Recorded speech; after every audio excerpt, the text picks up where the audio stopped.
Hi there. I did two videos about the Anima Mundi. It's a very deep subject, and I'm going to tell another one.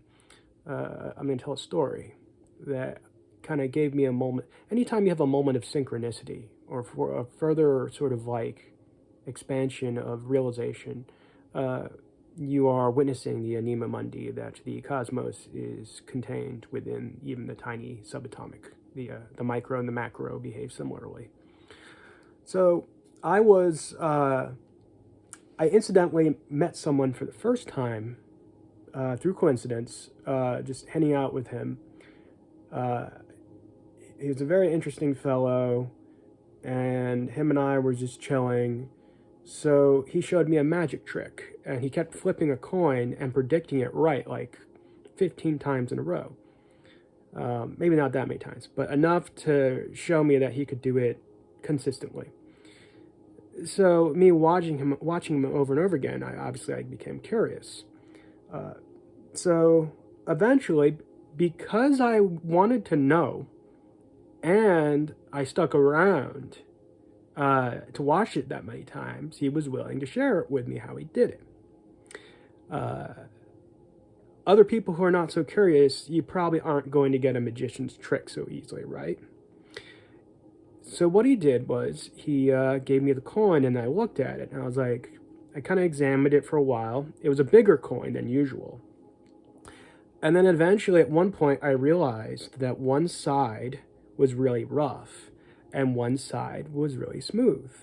And I said, "Oh, you're feeling it, aren't you?" And he said, "Yes." He says, "Now give it back to me." I'm like, "Okay." He says, "When I was doing the trick, there was another component to it. I was looking at you in the eyes with, intent eye contact so that you would look at my eyes rather than me feeling this coin." Um, and we had such a fascinating conversation, he revealed more to me. He was saying, "Okay, so guess what? This is just a basic principle. This coin is the easy way, but this is really a trainer's coin. You can do this with real life coins too if you get good." I was like, "Wow, that's fascinating."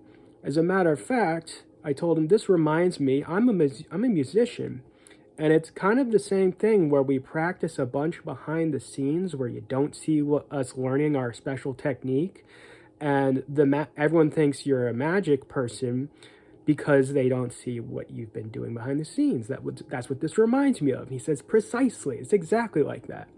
And the funny thing is, at the end of the story, I get up and a guy comes up to me and he goes, "Whoa, are you a magician? I mean, musician?" And at the time, I had really big sideburns. But the fact that he messed up and said, "Whoa, are you a magician? I mean, musician?" Even though our last conversation was literally that note. Um, so that's just kind of how synchronicities unfold. And that's what magic is that there is something about the overall result that you haven't trained yourself to see like the magician has. And it seems impossible, but it's really scientific, and it has to do with logic. um, all magic has to do with science and logic. It's just magic isn't what we thought it was as kids. Is as we grew up as adults, we found out what magic was, which is just someone who really deeply understands the particulars of the world. Whenever you see a film, it can be magic, or you read a really good book. I pointed you to the direction of the Mindscape of Alan Moore. In one of these movies, it's a documentary, and Alan Moore explains magic as in the earlier texts was referring to magic was referred to as the art, and he explains in the documentary that he believes this is completely literal, that magic and art are the same thing. The study of symbols, consciousness, uh, uh, language, could be music, could be anything. Anything that alters consciousness is magic, or simply to spell. A spell is to simply spelling words, because words can alter consciousness. But it's not just the words themselves; it's sort of the liveliness behind them. The animated mundane, the anima mundi, animated mundane. So there's that. So I also noticed that in my first titled video, this is the third video now, I said how art leads to golden age. Now, how does that happen? So if a magician were to perform a trick and it wows the audience in a way that causes them to have synchronicities the same way that the magician had synchronicities when they learned the trick, that is a consciousness expansion. Hopefully, what that does is it makes the audience love the seemingly mundane details so much that they themselves become a magician or an artist themselves. And that's how it leads to golden age. With enough people truly caring, we can have a society that becomes more about abundance rather than theft or fighting over resources. So what is a golden age? Before I even heard that term, I knew it was kind of something I was seeking in the early 90s when I was a kid, when music was lively. Like there was almost like an energy in the air of synchronicity that all of these bands were tasteful and wanted to be good taste, and wanted to contribute to society the same way that there was a kind of an energy in the 60s was the vibe, you know. Not that any of us were alive during the 60s, but a lot of the 90s kids' parents were. So I feel like that energy, that liveliness, hasn't really come back to music since the 90s, especially since now that computers have become so famous.